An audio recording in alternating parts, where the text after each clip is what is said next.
Bonjour et bienvenue à bord de cette formation sur le climat scolaire positif à bord du transport scolaire. Nous en sommes rendus à la capsule numéro 2 qui a pour thème favoriser la communication positive et créer des liens significatifs avec les élèves. L'objectif général sera de s'approprier des stratégies de communication efficaces, de se familiariser avec les attitudes positives à privilégier avec les élèves afin de créer avec eux des liens de confiance et enfin de connaître les pratiques efficaces pour agir en prévention. Comme le dit le dicton, mieux vaut prévenir que guérir. Le plan de la présentation, favoriser la communication positive. Nous verrons ensemble les différents types de langage et les genres de consignes qui sont à privilégier. Nous verrons ce qui est à faire et ce qui est à éviter. Enfin, nous verrons comment créer des liens significatifs avec les élèves en les accueillant et en étant un modèle de bienveillance. Et enfin, nous verrons comment agir en prévention, tout d'abord en établissant des règles selon les 5 C et en rappelant explicitement les attentes comportementales envers les élèves. Tout d'abord, favoriser la communication positive. Comment avoir une communication positive efficace avec les élèves? Pour que le message soit clair, efficace et qu'il ait une portée positive pour l'élève, nous devons absolument tenir compte de 3 éléments qui sont super importants dans la communication. C'est important avec les élèves, mais c'est important dans les règles de communication en général. Tout d'abord, la communication verbale. Alors, ce que l'on dit, mais c'est seulement 7% du message. Donc, je pourrais dire des choses, mais que le message soit pas bien entendu ou pas bien perçu. Donc, les mots utilisés sont importants, mais seulement pour 7% du message. Vous allez comprendre ensuite. La communication non verbale. Ça, c'est 55% du message. Donc, la position, les gestes, le regard, tout le langage du corps, ben, on voit que c'est 55% du message. Donc, ce qu'on a l'air, comment on se positionne, notre regard, tout ça, ben, ça importe plus que les mots que l'on dit. Et maintenant, la communication paraverbale, l'intonation, le volume de la voix, les pauses, les silences, l'émotion qui transparaît, ben ça, c'est 38% du message. Alors, c'est super important de se rappeler ça. Donc, verbal, 7% du message, non-verbal, 55% du message et paraverbal, 38% du message.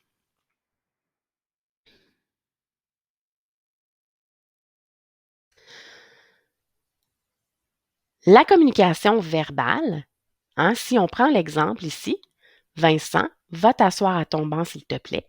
C'est le verbal, c'est ce que l'on dit. C'est le choix des mots, c'est le choix des consignes, etc. La communication non verbale. J'ai pas besoin de rien dire. La position de mon corps, mon regard, les sourcils froncés, position des bras, c'est tout notre corps qui parle. J'ai pas besoin de dire que je suis en colère pour que l'autre comprenne que je suis en colère.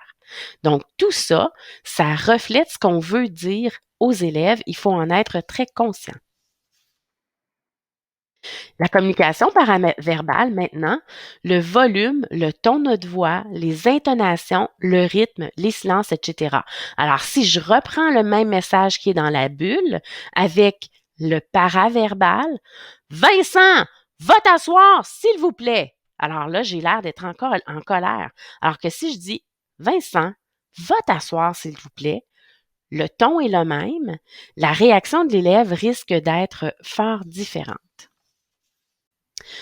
Afin de favoriser une communication positive et efficace, ce qu'il faut faire, premièrement, rester calme quand on s'adresse aux élèves. Même si on sent la colère monter, on fait des efforts pour rester calme. On leur parle lentement, avec douceur, mais avec confiance et fermeté. On les écoute attentivement sans interrompre pour que l'élève comprenne bien qu'on est avec lui, qu'on veut l'écouter, on veut l'aider. À éviter, premièrement, c'est de menacer les élèves. Ça sert à rien ou d'avoir une attitude de confrontation. Donc, tout ce que ça peut faire, c'est que l'élève risque de ressentir de la colère et il ne sera pas à notre écoute. Il faut éviter absolument de le critiquer, surtout quand il y a d'autres personnes. L'élève pourrait se sentir humilié. Et il faut éviter de crier. Ça ne ferait qu'augmenter, en fait, la colère, le manque de communication. Donc, crier, c'est généralement pas très efficace. On privilégie les consignes alpha, donc un ton de voix calme, mais ferme. Des consignes qui vont être courtes, ça donne rien d'y aller avec des longues explications. On va favoriser des consignes qui sont positives. Donc, plutôt que de dire à un élève, hey, on court pas, on va lui dire, je te demande de marcher, s'il te plaît. Et on va donner les consignes une seule à la fois. Donc, quand il y a beaucoup trop de consignes, il y a des élèves qui ne comprendront pas, qui ne seront pas à l'écoute. Donc, une seule consigne à la fois. Maintenant, nous verrons comment créer des liens significatifs avec les élèves. Quelques trucs pour créer des liens avec eux. Tout d'abord, saluez vos passagers lorsqu'ils entrent dans le véhicule. Donc, bonjour, bonjour Jérémy, comment ça va? Mais avec un sourire. On s'intéresse à eux. Dans la mesure du possible, on essaie de connaître les prénoms, de connaître les intérêts. Hey, Jérémy, ton match de hockey hier, comment ça a été? Leur demander comment il va. As-tu bien dormi cette nuit? Oh, wow, t'es chic ce matin, qu'est-ce qui se passe? On essaie aussi d'utiliser l'humour avec eux. On aime ça rire et l'humour, ça crée vraiment des liens avec les gens. On essaie de les encourager, de reconnaître les efforts, de féliciter. Hey, wow, j'ai remarqué que t'es beaucoup plus calme dans l'autobus ces temps-ci. Bravo, je vois que tu fais des efforts. Et on n'oublie pas que vous êtes un modèle et qu'on vous observe. Et oui, on vous observe. Les élèves sont réputés pour détecter très rapidement, premièrement, si l'adulte est rassurant ou non. Donc, il nous regarde aller. Est-ce que l'adulte est constant ou non? Est-ce qu'il applique toujours les mêmes consignes? Est-ce qu'il les applique toujours de la même façon? Est-ce que c'est un adulte qui est capable de s'intéresser, de m'accueillir? Est-ce que j'ai l'air important pour lui? Est-ce que l'adulte est bienveillant ou non? Hein, la bienveillance, c'est important. Donc, il va sentir si vous lui voulez du bien. Vous êtes des modèles et grâce à vous, les élèves peuvent se sentir en confiance. Voici maintenant une vidéo qui démontre comment on peut faire une différence dans le bien-être des jeunes par nos comportements, par nos attitudes et en créant des liens avec eux. Bonne écoute!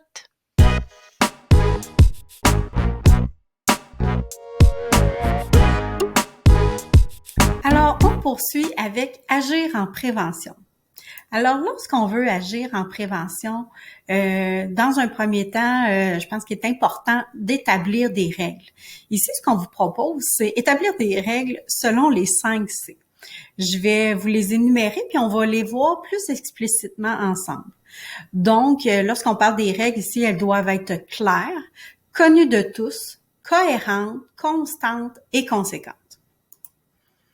Lorsqu'on parle des règles claires et connues de tous, on doit tout d'abord définir les règles, les attentes comportementales. On veut définir ce qu'on veut voir apparaître comme comportement chez nos élèves dans l'autobus, dans le transport scolaire. La définition de nos règles peut se faire, souvent, elle se fait en comité dans une école où vous pourriez être mis à contribution pour définir les règles qu'on veut voir apparaître. Ces règles-là doivent être définies de façon précise, peu de mots, formulées positivement, préalablement souvent avec la forme du « je ». Alors, dans le fond, c'est par la suite, lorsqu'on a défini ces règles-là ensemble, c'est d'être capable de les afficher à un endroit visible. Donc, ici, je pense que l'endroit idéal serait dans l'autobus, dans le transport scolaire, trouver un endroit pour afficher ces règles-là. Et sinon, peut-être dans l'école où les élèves vont pouvoir voir rapidement lorsqu'ils s'en vont vers le transport scolaire l'affichage des règles. Puis, lorsqu'on a défini les règles, on les a affichées, bien, c'est important d'en faire un enseignement explicite. Je vais vous donner des exemples à l'instant. Puis, de faire des rappels régulièrement sur les règles, sur ce qu'on s'attend des élèves, sur les attentes comportementales. Donc, ici, je vous donne des exemples d'affiches pour le transport scolaire qui ont été faits par différents comités dans les écoles. Assez souvent, c'est le comité climat scolaire, prévention de la violence et de l'intimidation. Donc, ici, des exemples de règles. Je m'assois correctement, je reste à ma place, je m'assure d'avoir toutes mes choses à la sortie de l'autobus, je respecte les consignes du conducteur et de la conductrice ou de la conductrice. Donc, ce sont des exemples, vous le voyez, qui est une courte formulation, qui sont formulées au jeu et positivement. On vient nommer ce qu'on veut voir apparaître comme comportement auprès de nos élèves.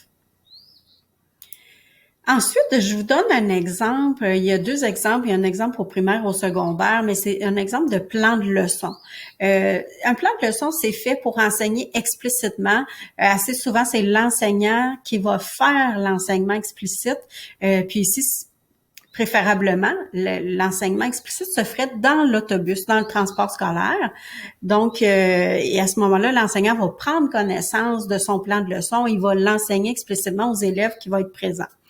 Vous pourriez être mis à contribution pour l'enseignement explicite aussi au besoin. Donc, ici, quand on parle d'enseignement explicite, on vient nommer les règles, on explique pourquoi on met ces règles-là en place pour assurer la sécurité des élèves, éviter les accidents, avoir un bon climat dans l'autobus où on se sent bien, on se sent en sécurité. Puis avec les élèves, on va avoir un échange, on va poser des questions. Qu'est-ce que ça veut dire pour toi un comportement sécuritaire? Qu'est-ce que ça veut dire pour toi parler calmement, avec politesse? Donc, puis ici, on va avoir déjà des exemples. Je parle à voix basse, je salue le conducteur, je le remercie.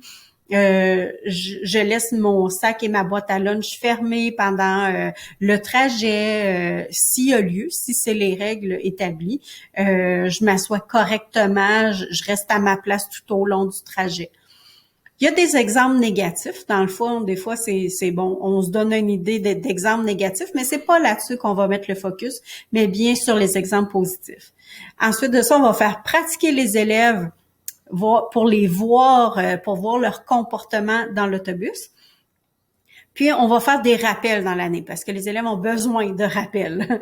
Et ensuite, lorsqu'on voit les comportements entendus, c'est être capable de renforcer nos élèves. « Hey, bravo, t'as resté assis tout au long du trajet, je te félicite. Hey, je suis bien content. On se salue chaque jour, j'aime ça. T'as été capable de conserver tes choses dans l'autobus pour toi. Donc, être capable de renforcer verbalement les élèves. Puis, s'il y a d'autres exemples de renforcement, on va se le donner ensemble. Ici, c'est un exemple de biais de renforcement. Donc, quand je vous parlais de renforcement, ça peut être verbalement, ça peut être non verbal, quand on fait un petit pouce en l'air pour encourager les élèves, mais ça peut être aussi de façon écrite ou des fois on pourrait avoir des petits billets de renforcement. Ici, c'est un exemple où il y a un billet de renforcement, bravo, on écrit le nom de l'élève, le conducteur, puis on vient souligner les comportements qu'on a vus. L'élève est resté assis calmement, puis il a amélioré, exemple, son comportement. Il vivait une difficulté, puis il a amélioré son comportement, exemple. Alors, ça pourrait c'est un exemple vraiment de renforcement tangible qu'on peut remettre à l'élève. Donc, il existe différents renforcements selon les écoles. Et le renforcement verbal et non verbal est encouragé, même encore plus que le tangible. Lorsqu'on parle des règles cohérentes, constantes et conséquentes, c'est d'être capable, lorsqu'il survient un comportement inadéquat, d'être capable d'intervenir sur le comportement et non sur la personne. C'est-à-dire, on voit un élève qui se lève dans l'autobus pendant le trajet, donc on va être capable de dire, Justin, je te demande de demeurer assis, s'il vous plaît. Alors, j'ai nommé mon intervention. Et là, ça, c'est une demande. Mais si je dois revenir avec Justin parce que c'est arrivé quelques fois, je vais le prendre à part et je vais faire mon intervention. Et là, s'il y a lieu, s'il y a conséquence, il y aura conséquence. Exemple, je vais peut-être demander à Justin de s'asseoir plus en avant de l'autobus pour que j'ai un œil sur lui parce que c'est plus difficile pour lui quand il est en l'arrière de l'autobus. Et ce n'est pas sécuritaire. Dans le fond, je vais être capable de nommer à Justin que c'est son comportement qui me dérange et non lui comme personne dans sa personnalité, mais c'est vraiment le comportement, le fait qu'il se lève constamment et que ça peut nuire à la sécurité. On explique la raison, comme je viens de le dire, c'est pour assurer ta sécurité. C'est si tu es debout puis qu'on doit freiner rapidement, tu pourrais te blesser, tu pourrais blesser quelqu'un d'autre parce que tu es debout dans l'autobus. Dans un monde idéal, on essaie d'agir de la même façon avec l'ensemble des élèves. Dans le fond, l'ensemble des élèves qui sont là, ils peuvent avoir différents défis, ils ont différentes forces aussi, mais lorsqu'on va faire respecter les règles, ça devrait être la même chose pour tous. D'être capable de demeurer dans une posture de bienveillance. C'est-à-dire que parfois, c'est difficile, on voit des comportements inappropriés, c'est difficile peut-être pour nous dans certains contextes de garder notre calme, de demeurer poli, d'avoir un ton de voix calme sans crier, donc d'être capable aussi dans une posture de bienveillance et accueillir les élèves lorsqu'ils entrent dans l'autobus, leur sourire, leur dire au revoir, leur démontrer de l'intérêt. Alors, tout ça fait partie de la posture de bienveillance. Tantôt, vous allez voir, on a une petite vidéo qui vient vous expliquer qu'est-ce qu'on entend encore plus explicitement par une posture de bienveillance. Appliquer les règles et les conséquences annoncées. Donc, si on a annoncé des conséquences ou que l'école a annoncé des conséquences avec votre contribution, c'est d'être capable de les appliquer pour qu'on soit conséquent avec ce qu'on a annoncé. Parfois, il se pourrait qu'on ait mis en place une conséquence, on était sur l'effet de l'émotion et qu'elle est beaucoup plus grande que ce qu'elle devrait être. Oui, à ce moment-là, on peut revoir une conséquence que on avait mis en place sur le coup de l'émotion et revenir puis dire je m'excuse, je pense que de s'excuser, c'est tout à fait louable et même ça démontre une belle posture de bienveillance. Puis de dire moi je vais revoir ça au niveau de la conséquence. Puis demander à l'élève de voir avec vous la conséquence qui pourrait être en lien, dans le fond, avec le comportement énoncé. Alors, quand on parle d'appliquer les règles de la même façon en tout temps, tout en tenant compte du contexte et des élèves. C'est-à-dire que les règles qui sont là, oui, ils doivent être appliqués en tout temps. Mais il y a, comme vous, vous vivez parfois des moments qui sont plus stressants ou plus difficiles ou il peut arriver des événements qui font que vous n'avez pas le même comportement. Fait que c'est d'être à l'affût peut-être pour certains élèves que vous regardez parfois des élèves qui ont tout d'un coup un comportement différent. Ça pourrait qu'il est arrivé des événements dans leur vie. Dans le fond, ce n'est pas de changer la règle ou notre intervention, mais d'être à l'affût de ça, puis d'être à l'affût peut-être de parler avec les élèves si vous voyez que les comportements changent, de vous intéresser à eux. C'est ça un peu, tenir compte du contexte et de ce que les élèves pourraient vivre dans le fond. Alors, c'est de s'ajuster tout en maintenant une rigueur au niveau des règles et des interventions. Agir de façon équitable, ça veut dire que les élèves sont sensibles aux injustices. Donc, équitable, c'est, comme on le disait, d'avoir des règles établies pour tous et des conséquences annoncées qu'on va mettre en place. Et c'est de pas faire nécessairement différemment pour chacun de nos élèves. Oui, tenir compte du contexte, mais être équitable, ça veut dire que pour l'ensemble des élèves, je m'attends à certaines choses et je vais faire une intervention qui est sensiblement la même. Donc, je vais être juste dans mon intervention.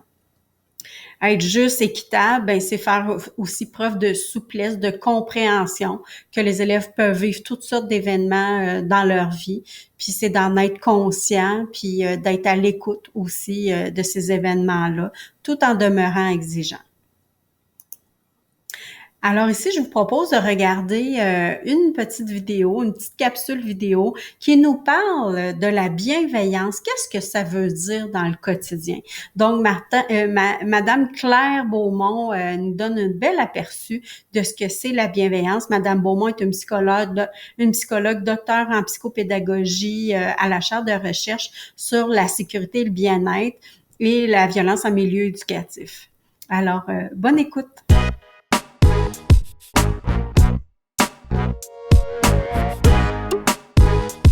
Alors, j'espère que vous avez apprécié la petite capsule vidéo de Claire Beaumont, que ça vous a illustré la posture de bienveillance qu'on souhaite voir, dans le fond, de la part des différents intervenants. Donc, notre capsule 2 se termine. On vous remercie de votre participation et on vous fait un petit rappel d'aller compléter le formulaire d'attestation de formation et on vous donne un rendez-vous pour la 3e capsule qui sera déposée éventuellement sur notre site Internet. Alors, je vous remercie et je vous souhaite une très belle journée.